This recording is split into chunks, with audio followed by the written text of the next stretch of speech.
નમસ્કાર, આપ જોઈ રહ્યા છો સ્પાર્ક ટુડે ન્યૂઝ. ગુજરાત પ્રદેશ કોંગ્રેસ સમિતિના પ્રમુખ અમિત ચાવડાએ ગુજરાતના ચૂંટણી કમિશનને આવેદનપત્ર આપતા પત્રકારોને સંબોધન કરતાં કહ્યું હતું કે સમગ્ર દેશમાં અને ગુજરાતમાં ભારતીય જનતા પાર્ટીના શાસકો અને ચૂંટણી પંચની મિલીભગતના કારણે એક બાજુ વોટ ચોરી થઈ રહી છે તો બીજી બાજુ એસઆઈઆરની કામગીરીના નામે દેશના અને ગુજરાતના લોકોનો બંધારણનો મતનો અધિકાર આપ્યો છે તેને છીનવવાનો પ્રયત્ન થઈ રહ્યો છે.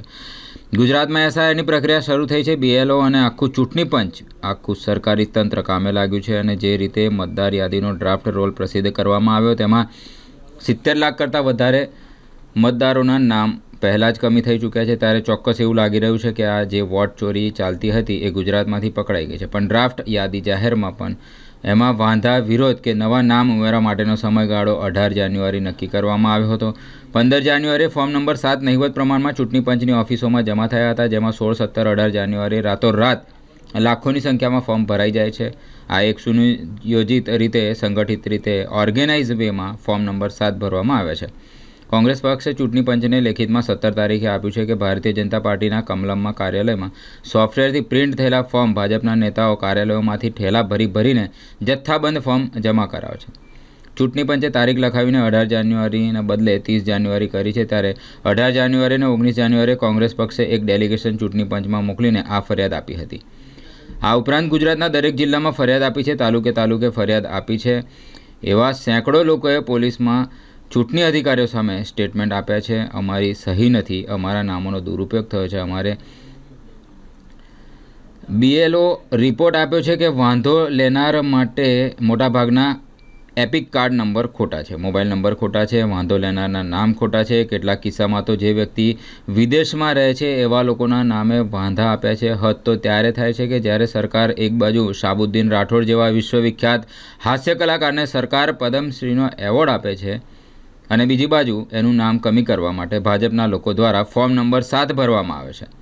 હાજી રમકડાના નામે જે ખ્યાતનામ વ્યક્તિ, જે આપણા સૌનું ગૌરવ છે, એને એક બાજુ સરકાર પદ્મશ્રી માટે નોમિનેટ કરે છે અને બીજી બાજુ એનું નામ કમી કરવા ભાજપના નેતા ફોર્મ 7 આપે છે. એક બાજુ ચૂંટણી પંચના મુખ્ય ચૂંટણી અધિકારી હરીશ શુક્લા પ્રેસ કોન્ફરન્સ કરે છે કે 12,50,000 કરતાં વધારે ફોર્મ નંબર 7 અમને મળ્યા છે. એક બાજુ ચૂંટણી અધિકારીઓ દ્વારા ભાજપના નામે રિસિપ્ટ સુરતમાં આપવામાં આવે છે કે ભારતીય જનતા પાર્ટી દ્વારા 9,700 કરતાં વધારે ફોર્મ અમને મળ્યા છે અને બીજી બાજુ આ જ ચૂંટણી કમિશનર એમ કહે છે કે અમે ઓનલાઈન જે એન્ટ્રી કરી છે એટલા જ ફોર્મ મળ્યા છે અને એનો આંકડો 1 લાખ કરતાં વધારે જ છે.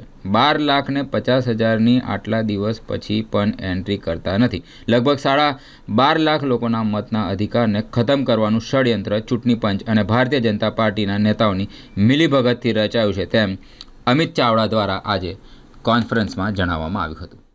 દેશમાં જે રીતે ભારતીય જનતા પાર્ટીના શાસકોને ચૂંટણી પંચની મિલીભગતને કારણે એક બાજુ વોટ ચોરી થઈ રહી છે અને બીજી બાજુ ગુજરાતમાં એસઆઈઆરની પ્રક્રિયાના નામે દેશના લોકોને, ગુજરાતના લોકોને જે બંધારણે મતનો અધિકાર આપ્યો એ મતનો અધિકાર છીનવવાનો પ્રયત્ન થઈ રહ્યો છે. ગુજરાતમાં એસઆઈઆરની પ્રક્રિયા શરૂ થઈ, બીએલઓ ને આખું ચૂંટણી પંચ ને આખું સરકારી તંત્ર કામે લાગ્યું અને જે રીતે મતદાર યાદીનો ડ્રાફ્ટ રોલ પ્રસિદ્ધ કરવામાં આવ્યો, 70 લાખ કરતા વધારે મતદારોના નામ પહેલા જ કમી થઈ ચૂક્યા છે. ત્યારે ચોક્કસ લાગ્યું કે આ જે વોટ ચોરી ચાલતી હતી એ ગુજરાતમાંથી પકડાઈ ગઈ છે. પણ ડ્રાફ્ટ યાદી જાહેર થયા પછી એમાં વાંધા વિરોધ કે નવા નામ ઉમેરવા માટેનો જે સમયગાળો નક્કી કરવામાં આવ્યો હતો એ 18મી જાન્યુઆરી નક્કી કરવામાં આવી હતી. 15મી જાન્યુઆરી સુધી ગુજરાતમાં નહિવત પ્રમાણમાં ફોર્મ નંબર 7 કે જે મતદાર યાદીમાં નામ છે એની સામે વાંધો લેવા માટેનું ફોર્મ છે એ નહિવત પ્રમાણમાં ચૂંટણી પંચની ઓફિસોમાં જમા થયા હતા. પણ અચાનક જ 16, 17 અને 18 જાન્યુઆરીએ લાખોની સંખ્યામાં ફોર્મ આવી જાય છે.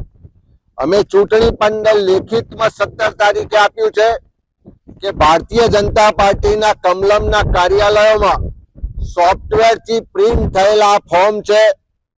અલગ અલગ નામોએ સહીઓ કરી અને ભાજપના નેતાઓ, કાર્યાલયમાંથી કાર્યકરો થેલા ભરી ભરીને જથ્થાબંધ ફોર્મ જમા કરાવે છે. એક સુનિયોજિત રીતે, સંગઠિત રીતે, ઓર્ગેનાઇઝ વેમાં ફોર્મ નંબર 7 આપવામાં આવી રહ્યા છે. ચૂંટણી પંચે એમાં તારીખ એક્સટેન્ડ કરી અને 18 જાન્યુઆરીને બદલે 30મી જાન્યુઆરી કરી. અમે ફરી પાછી 18 તારીખે 19 તારીખે ડેલિગેશન ચૂંટણી પંચમાં મોકલીને આ ફરિયાદ આપી છે. આખા ગુજરાતમાં જિલ્લે જિલ્લે ફરિયાદ આપી છે, તાલુકે તાલુકે ફરિયાદ આપી છે કે નામ જેના નામે વાંધો લેવામાં આવ્યો છે એવા સેંકડો લોકોએ પોલીસમાં ચૂંટણી અધિકારીઓ સામે સ્ટેટમેન્ટ આપ્યા છે કે અમારી સહી નથી, અમારા નામનો દુરુપયોગ થયો છે, અમારે એપિકનો દુરુપયોગ થયો છે. કચ્છ જેવી જગ્યાએ તો BLO એ રિપોર્ટ આપ્યો છે કે વાંધો લેનારના મોટે ભાગના એપિક કાર્ડ નંબર ખોટા છે, મોબાઈલ નંબર ખોટા છે, વાંધો લેનારના નામ ખોટા છે. કેટલાય કિસ્સામાં તો જે વ્યક્તિ વિદેશમાં રહે છે એવા લોકોના નામે વાંધો આપ્યો છે. અને હદ તો ત્યારે થાય છે કે જ્યારે સરકાર એક બાજુ સાબુદ્દીન રાઠોડ જેવા વિશ્વવિખ્યાત હાસ્યકાર કલાકાર છે એને પદ્મશ્રીનો એવોર્ડ આપે અને બીજી બાજુ એનું નામ કમી કરવા માટે ભાજપના લોકો દ્વારા ફોર્મ નંબર 7 ભરવામાં આવે. આપણે હાજી રમકડાના નામે જે ખ્યાતનામ વ્યક્તિ જે આપણા સૌનું ગૌરવ છે એને એક બાજુ સરકાર પદ્મશ્રી માટે નોમિનેટ કરે અને બીજી બાજુ એનું નામ કમી કરવા માટેનું ફોર્મ અપાય. એક બાજુ ચૂંટણી પંચના જે મુખ્ય ચૂંટણી અધિકારી છે, કમિશનર છે, હરીશ શુક્લા પ્રેસ કોન્ફરન્સ કરે છે કે 12,50,000 કરતા વધારે ફોર્મ નંબર 7 અમને મળ્યા છે. એક બાજુ ચૂંટણી અધિકારીઓ દ્વારા ભાજપના નામે રિસિપ્ટ સુરતમાં આપવામાં આવે છે કે ભારતીય જનતા પાર્ટી દ્વારા 9,700 કરતા વધારે ફોર્મ અમને મળ્યા છે. અને બીજી બાજુ આ ચૂંટણી કમિશનર એમ કે છે કે અમે ઓનલાઈન જે એન્ટ્રી કરી છે એટલા જ ફોર્મ મળ્યા કહેવાય અને એનો આંકડો 1 લાખ કરતા વધારે જ છે. 12,50,000 ની આજે આટલા દિવસ પછી પણ એન્ટ્રી કરતા નથી. એનો સ્પષ્ટ મતલબ છે કે આખું જે ષડયંત્ર રચાયું, આખું જે ગુજરાતના લગભગ 12.5 લાખ લોકોના મતના અધિકારને ખતમ કરવાનું ષડયંત્ર છે, એમાં આ ચૂંટણી પંચ ને ભારતીય જનતા પાર્ટીના નેતાઓની મિલીભગત છે.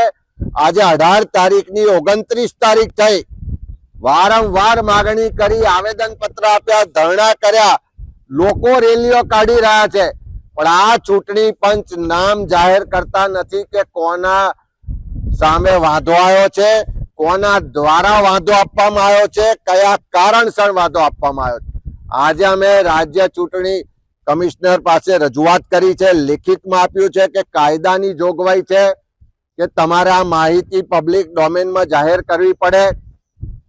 કાયદામાં જોગવાઈ છે કે ફોર્મ નંબર 7 નો જે અરજદાર છે એને પુરાવા રજૂ કરવાની જવાબદારી છે. જો એની પાસે પુરાવા ના હોય તો એ જ મિનિટે ફોર્મ દફતરે કરવાની જોગવાઈ છે. તેમ છતાં પણ કોઈ કાર્યવાહી થતી નથી. ઉલટાનું જે BLO આટલો સમય મહેનત કરી એને ફરી પાછા ઘેર ઘેર ચકાસણી કરવા મોકલી રહ્યા. એટલે ભારતીય જનતા પાર્ટીના શરણે બેઠેલું આ ચૂંટણી પંચ આજે ગુજરાતના લોકોના મતના અધિકારની રક્ષણ કરવાની જવાબદારીમાંથી જાણે હાથ ઊંચા કરી રહ્યું હોય એવું સ્પષ્ટ રીતે દેખાઈ રહ્યું છે. અમે સ્પષ્ટ રીતે કીધું છે કે અમે એક પણ સાચા મતદારનો મતનો અધિકાર છીનવવા નહીં દઈએ. એના માટે જે લડાઈ લડવાની થાય એ લડીશું, લીગલ લડાઈ પણ લડીશું, જમીન પર ઉતરીને પણ લોકો માટે લડીશું અને ચૂંટણી પંચ પાસે અપેક્ષા રાખીએ છીએ કે જે કાયદાની નિયમોની જોગવાઈ છે એ મુજબ કામ કરે, કોઈના પણ હાથો બનવાનું કામ ના કરે, નહીં તો એવા તમામ અધિકારીઓની જવાબદારી ફિક્સ થશે. એક પણ સાચા મતદારનો મતનો અધિકાર છીનવાશે તો એના માટે સંપૂર્ણ જવાબદાર આ ચૂંટણી પંચ બનશે. સાથે સાથે એ પણ કહ્યું છે કે ફોર્મ નંબર 7 માં સ્પષ્ટ જોગવાઈ છે કે ખોટી માહિતી આપે, ખોટું એકરાર કરે તો અરજદાર સામે FIR નોંધવાની થાય છે, કાયદેસર કાર્યવાહી કરવાની થાય છે અને એ કાયદેસર કાર્યવાહી ચૂંટણી પંચ કરે એવી માગણી પણ કરીએ છીએ. એક બાજુ એમ કે છે કે 12.5 લાખ ફોર્મ મળ્યા છે અને બીજી બાજુ એમ કે છે કે હજુ સુધી અમે 1,50,000 જેટલી જ એન્ટ્રી કરી છે. એનો સ્પષ્ટ મતલબ છે કે 10 લાખ કરતા વધારે ફોર્મ ખોટા હોવાનો એકરાર આ ચૂંટણી પણ જાતે આજની તારીખે કરી રહ્યું છે. ત્યારે અમે માગણી કરીએ છીએ કે આ 10 લાખ કરતા વધારે ખોટા ફોર્મ છે એવું જો તમે કહો છો તો એવા તમામ ખોટા ફોર્મ ભરનારા લોકો સામે કાયદેસરની કાર્યવાહી કરો, FIR કરો, એમને જેલના સળિયા પાછળ મોકલો, જેથી કરીને ચૂંટણી પંચ કોઈના હાથનું રમકડું છે, ચૂંટણી પંચ કાં તો SIR ની પ્રક્રિયા કોઈ મજાક છે એવું લોકો ના સમજી બેસે. ચૂંટણી પંચનો પરનો લોકોનો વિશ્વાસ જે આજે ડગ્યો છે એ સંપૂર્ણ ખતમ ના થઈ જાય એટલા માટે તાત્કાલિક પગલાં ભરો એવી માગણી કરી છે. છેલ્લી છે એવું ચૂંટણી પંચે જાહેરાત કરી છે. આજે જ્યારે 29 તારીખે વાત કરીએ છે ત્યારે હજુ પણ ચૂંટણી પંચ અસ્પષ્ટ છે, એની પાસે કોઈ ક્લેરિટી નથી. જે ચૂંટણી કમિશનર હારીશ શુક્લાએ પોતે પ્રેસ કોન્ફરન્સ કરીને 12,50,000 કરતા વધારે ફોર્મ આવ્યા હતા એમ કીધું હતું, એ પ્રેસ રિલીઝ કરી હતી. એ જ ચૂંટણી પંચની ઓફિસ આજે એમ કહી રહી છે કે 1,50,000 ની ઓનલાઈન એન્ટ્રી થઈ છે, બાકીના ફોર્મોનું સ્ટેટસ હજુ નક્કી નથી. એટલે હવે 24 કલાક જેટલો સમય બાકી હોય અને તેમ છતાં ચૂંટણી પંચ સ્પષ્ટ નથી. એનો સ્પષ્ટ મતલબ છે કે ભારતીય જનતા પાર્ટીના દબાણ હેઠળ આ ચૂંટણી પંચ કામ કરી રહ્યું છે.